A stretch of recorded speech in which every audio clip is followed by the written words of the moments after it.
Ah, there you are. Pull up a chair by the fireside. I'm going to tell you a story, but it's not for the faint of heart. My name is Julia Norton, and you're listening to Dark and Twisty Tales, a weekly telling of the lesser-known and more grisly folk stories and fairy tales. Are you sitting comfortably? Then I shall begin. Catskin. Well, there was once a gentleman who had fine lands and houses, and he very much wanted to have a son to be heir to them. So when his wife brought him a daughter, bonny as bonny could be, he cared nothing for her, and said, "Let me never see her face." So she grew up a bonny girl, though her father never set eyes on her till she was 15 years old and was ready to be married. But her father said, "Let her marry the first that comes for her." And when this was known, who should be first but a nasty, rough old man? So she didn't know what to do, and went to the henwife and asked her advice. The henwife said, "Say you will not take him unless they give you a coat of silver cloth."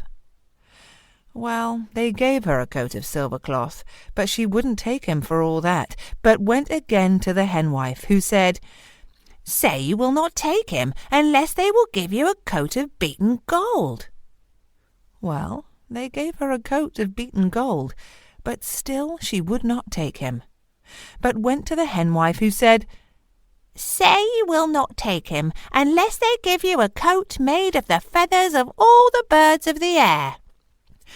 So they sent a man with a great heap of peas, and the man cried to all the birds of the air, "Each bird take a pea, and put down a feather."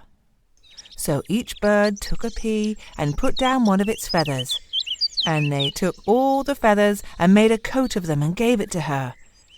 But still she would not, but asked the henwife once again, who said, "Say they must first make you a coat of catskin." So they made her a coat of catskin, and she put it on and tied up her other coats and ran away into the woods. So she went along and went along and went along, till she came to the end of the wood and saw a fine castle. So there she hid her fine dresses and went up to the castle gates and asked for work. The lady of the castle saw her and told her, "I'm sorry, I have no better place, but if you like you may be our scullion." So down she went into the kitchen, and they called her Catskin because of her dress. But the cook was very cruel to her, and led her a sad life. Well, it happened soon after that the young lord of the castle was coming home, and there was to be a grand ball in honour of the occasion. And when they were speaking about it among the servants, "Dear me, Mrs. Cook," said Catskin, "how much I should like to go." "What, you dirty, impudent beast," said the cook. "You go among all the fine lords and ladies with your filthy catskin. A fine figure you'd cut." And with that she took a basin of water and dashed it into Catskin's face. But she only briskly shook her ears and said nothing. When the day of the ball arrived, Catskin slipped out of the house and went to the edge of the forest, where she had hidden her dresses. So she bathed herself in a crystal waterfall, and then put on her coat of silver cloth, and hastened away to the ball. As soon as she entered, all were overcome by her beauty and grace, while the young lord at once lost his heart to her. He asked her to be his partner for the first dance, and he would dance with none other the livelong night. When it came to parting time, the young lord said, "Pray tell me, fair maid, where do you live?" But Catskin curtsied and said, "Kind sir, if the truth I must tell, at the sign of the basin of water I dwell." Then she flew from the castle and donned her catskin robe again, and slipped into the scullery again, unbeknown to the cook.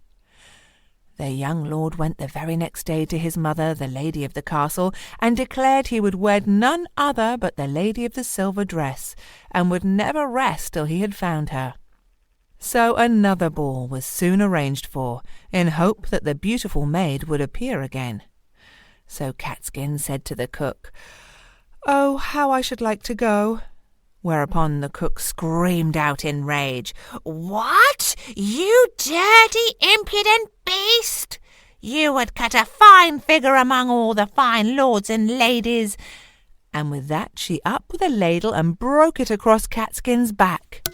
But she only shook her ears and ran off into the forest, where she first of all bathed, and then put on her coat of beaten gold, and off she went to the ballroom. As soon as she entered, all eyes were upon her, and the young lord soon recognized her as the lady of the basin of water, and claimed her hand for the first dance, and did not leave her till the last.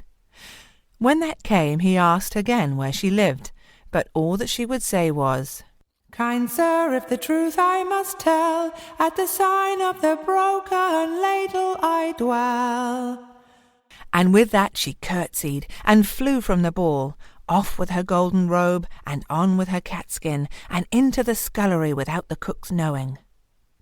Next day, when the young lord could not find where was the sign of the basin of water or of the broken ladle, he begged his mother to have another grand ball, so that he might meet the beautiful maid once more.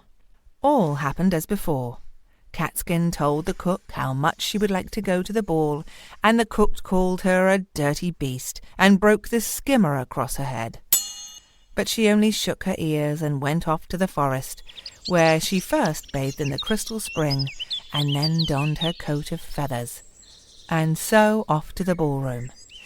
When she entered, everyone was surprised at so beautiful a face and form, dressed in so rich and rare a dress. But the young lord soon recognized his beautiful sweetheart, and would dance with none but her the whole evening. When the ball came to an end, he pressed her to tell him where she lived, but all she would answer was, "Kind sir, if the truth I must tell, at the sign of the broken skimmer I dwell." And with that she curtsied and was off to the forest. But this time the young lord followed her, and watched her change her fine dress of feathers for her catskin dress, and then he knew her for his own scullery maid. The next day he went to his mother, the lady of the castle, and told her that he wished to marry the scullery maid, Catskin. "Never!" said the lady, and rushed from the room. Well, the young lord was so grieved at that he took to his bed and was very ill. The doctor tried to cure him, but he would not take any medicine unless from the hands of Catskin.